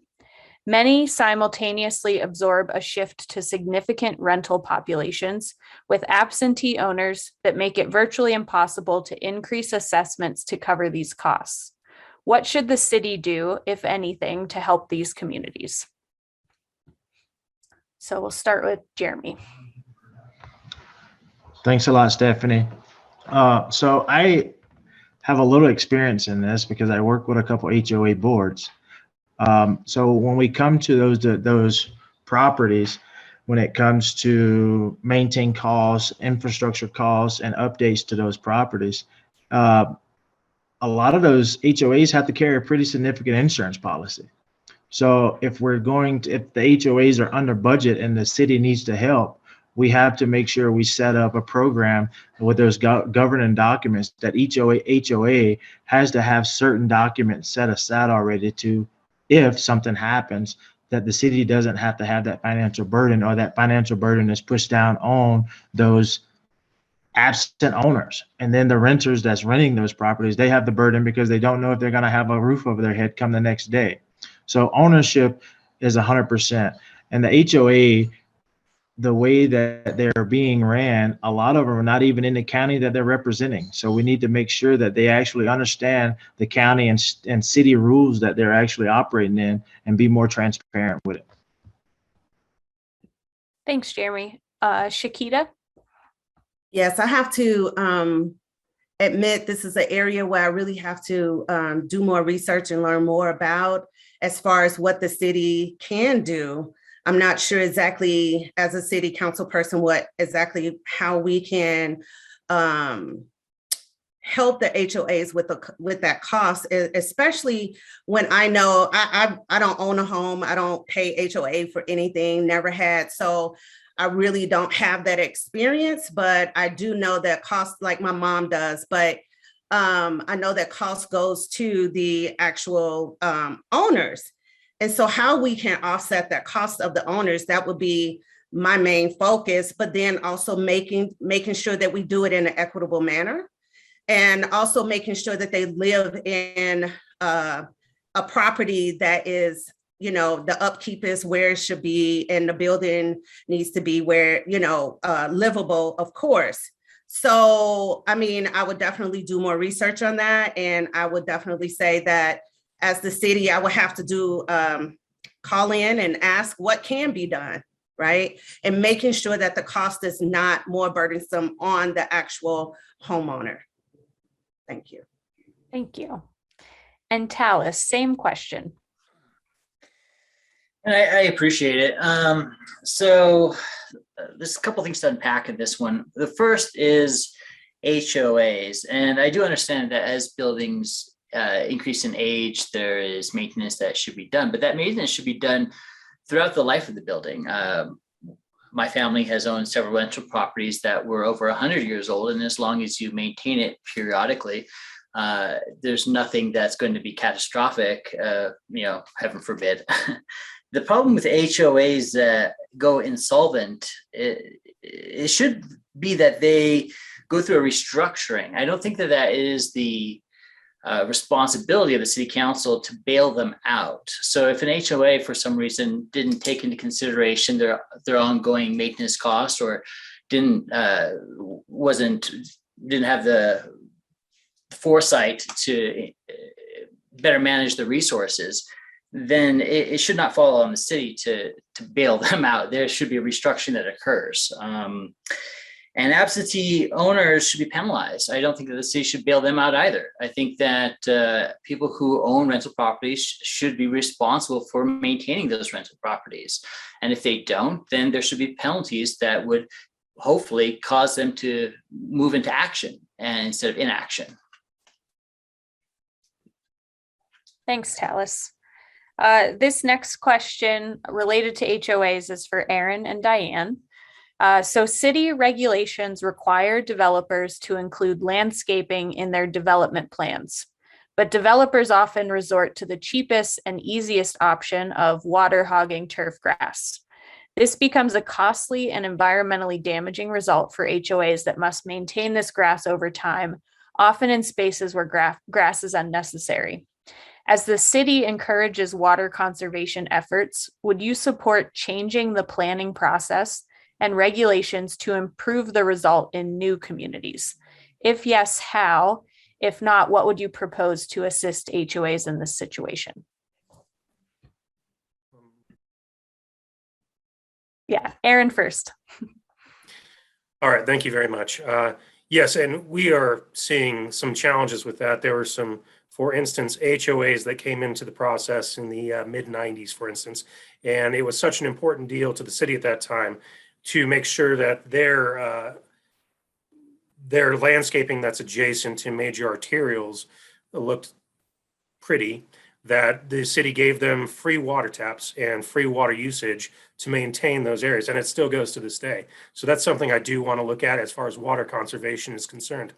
I do believe that the city is looking at various alternatives for its own parks and open spaces and things to cut down on that. And so we should offer that same sort of technology and expertise to the HOAs, as well as allowing, if not requiring, that we go to a more xeriscaped process when we're talking about the landscape requirements that new developments have to undergo. As such, the city has a great program, Garden in the Box, for instance, that provides many good opportunities for homeowners alike to get different kinds of landscaping. And we should also extend, again, these similar type of programs to HOAs as a whole. I do understand that this will probably not be popular with developers, but the city needs to be proactive about water conservation in the future. Thank you. Diane, same question. I've seen the effects of cookie cutter landscaping in that neighborhoods that have trees that have to be replaced maybe 2 or 3 years after planting because, I want to say the cheapest, but not necessarily the cheapest, but not as durable in our environment, I guess. And I've also seen the effect of people not being able to keep up with the watering on the grass. And I think the Garden in the Box is a great, it's a great program. I think we should push that more throughout our city. And I also think one of the things we should talk about are more irrigation type systems, not just sprinklers, but receptacles, terracotta receptacles that will help keep those plants in good shape years going forward, and also how to more properly irrigate trees. And something that has helped HOAs is the CSU Extension has offered a lot of these types of trainings.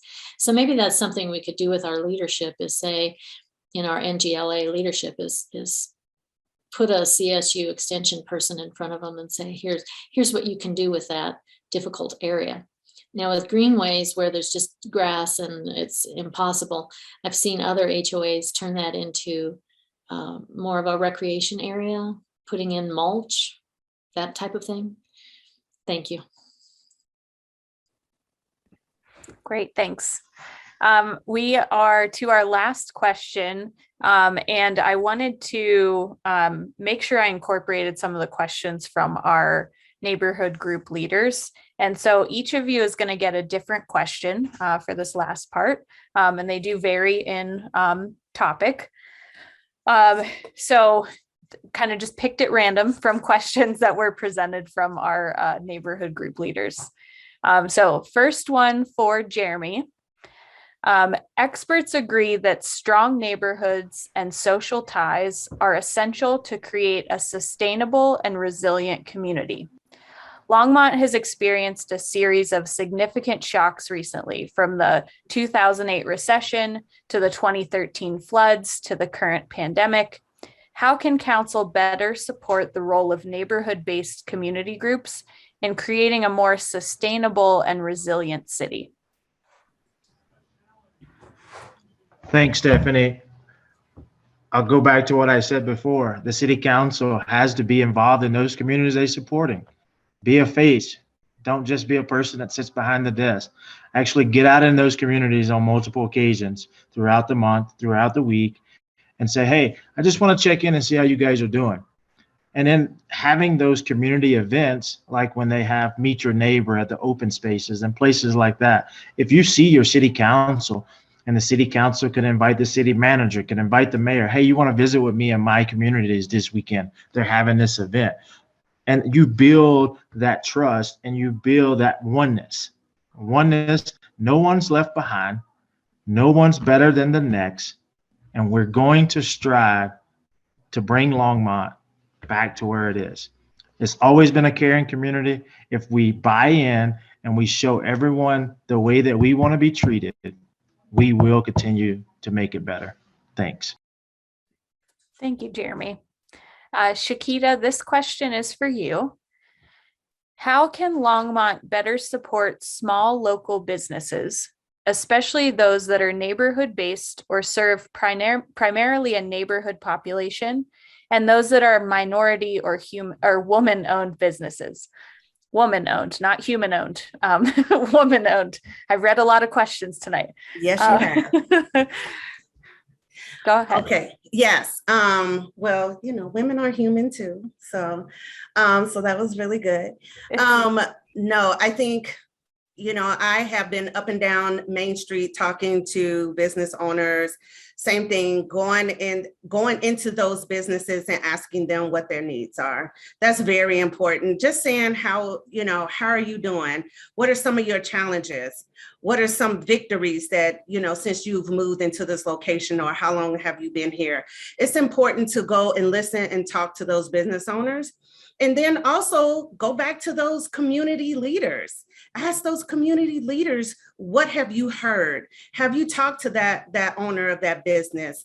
And then our women minority businesses, ask them, what do they need? We're talking about making sure that we are equitable as a city, making sure they have what they need as well. Making sure they have the resources, provide the funding. There is much funding out there for women-owned businesses, people who are starting their own businesses, especially women and minority businesses. Making sure that they have those resources, provide those resources. But it all goes back to communication. Go to those businesses, talk to the business owners, and utilize our community leaders. Thank you. Thank you. Aaron, this question is for you. Residents living near 17th Avenue and County Line Road are bothered by the noise and safety concerns from vehicles speeding on 17th Avenue, but feel that police don't pay attention to these concerns. Community members state they can't even sit on their porches and have a conversation with anyone. What, if anything, do you believe city council or staff should do or could do to improve this situation?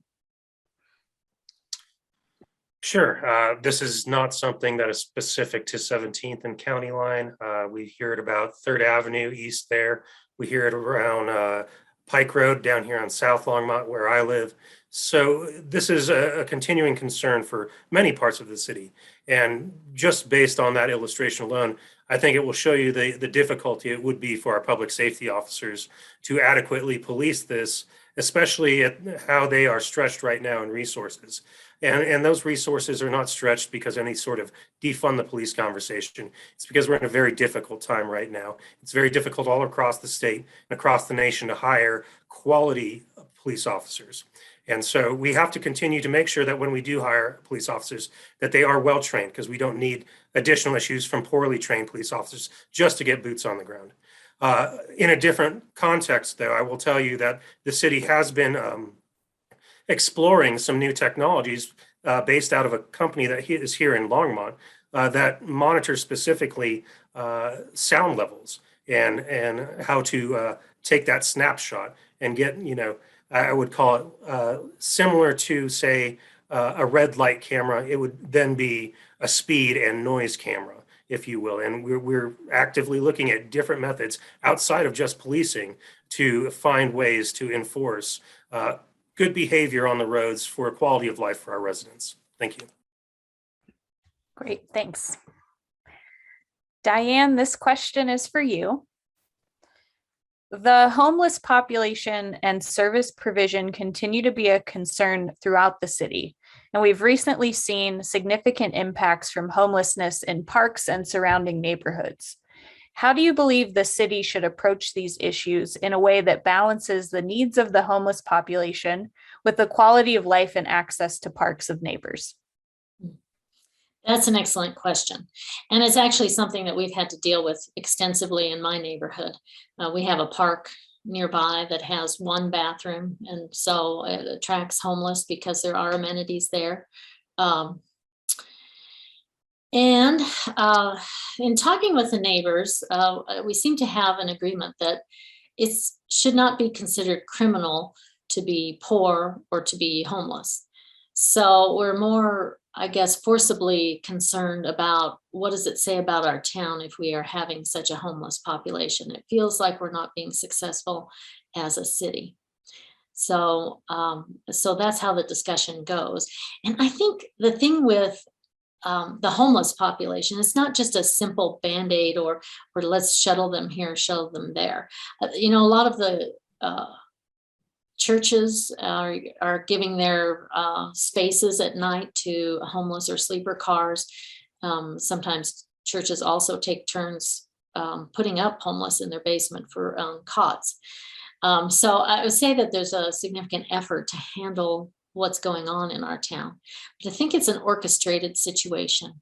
I think everything affects everything else. And I think we really need to look at our best business practices in town and see where we are falling short in terms of that population.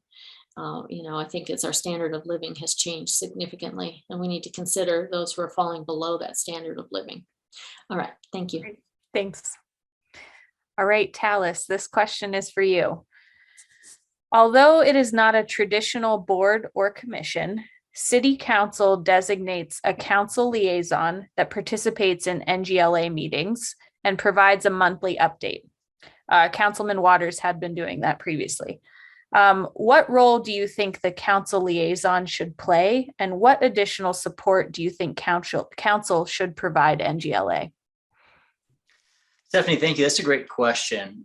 In my experience with business, one of the best things is education knowledge, right? So when we're engaging with your group and others, I think that it's very important for us to not just tell you what we think, but if I was to be on that board, for me to be educated by you, so you can tell me of your experiences, because we all benefit if we have more perspective. We gain perspective by having more conversations with people who are stakeholders within our community.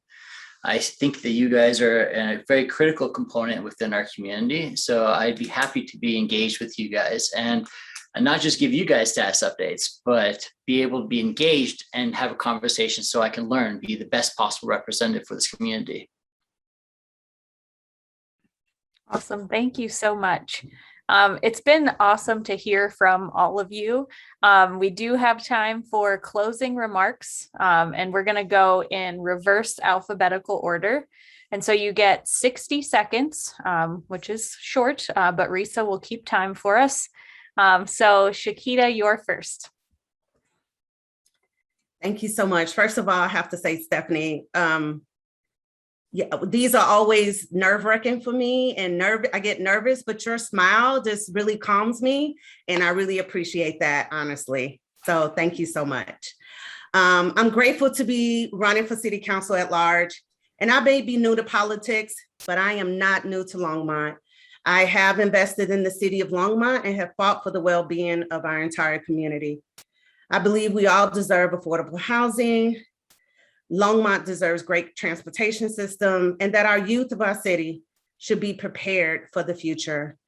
We always talk about we don't have enough people representing on our boards. We got to start with our youth. So when you vote for me on November 2nd, know that you are voting for someone who is committed to change. Thank you. Thank you, Shakita. Talis, your closing remarks. Thank you, Stephanie and NGLA. During this conversation, we discussed a lot of topics and ideas, and I hope that you've seen why I'll be an exceptional city council person. This election is important to me. There are a lot of people and businesses that are barely scraping by. Without being hyperbolic, the outcome of this election will dictate the future of our recovery. We can either have a slow recovery hampered by poor leadership, or we could roar back stronger than ever before. In order to bounce back, we need a city council person who offers leadership and vision. You don't get that with all the candidates on this panel. Some candidates seem to lack knowledge and experience and believe that identity politics are more important than the actual issues facing our city. Find out about more issues and my solutions at talis.com. I look forward to being the next representative on the city council. Thank you. Thanks, Talis. Aaron, your closing remarks. Thank you very much for having me. It's been a pleasure being able to talk, and these have been some of the more difficult questions over this campaign season that I've received from the forums, so I appreciate that as well. I think at the end of the day, we have some very serious problems, but this is still a very wonderful city to live in. But when we are talking about these problems, I think it's important to understand some experience and expertise are still necessary. We are losing 10 years with the absence of the mayor who's leaving us. One of our council members is terming out after 8 years. That's 18 years of collective experience within the city. We can't lose all of our institutional experience. And so I think it's important. And I think I've shown demonstrably that I have the education, experience, and the know-how, if you will, as well, to be a great council member and to please reelect me for another 4-year term. Thank you. Thanks so much, Aaron. Jeremy, your closing remarks. Thanks a lot, Stephanie. Thanks a lot, Risha. Thanks a lot, Wayne, for everything you guys did tonight. I will say, Aaron, you're correct. These questions have been tough. Hey, November 2nd is an important day. Your vote is going to be powerful. You have to vote for the change. Longmont has a new direction. Everybody talks about recovering from the pandemic. The pandemic was new. The change is new. The direction is new. Growth has to be smart. But the same thing we have to remember is the community is the most important aspiration we have. No one's left behind. Oneness, we will grow together. We will fail together. Nobody that is going to be elected is going to represent the people of Longmont like I want to represent the people of Longmont. I'm for you. I'm with you. I'm a voice for you guys. November.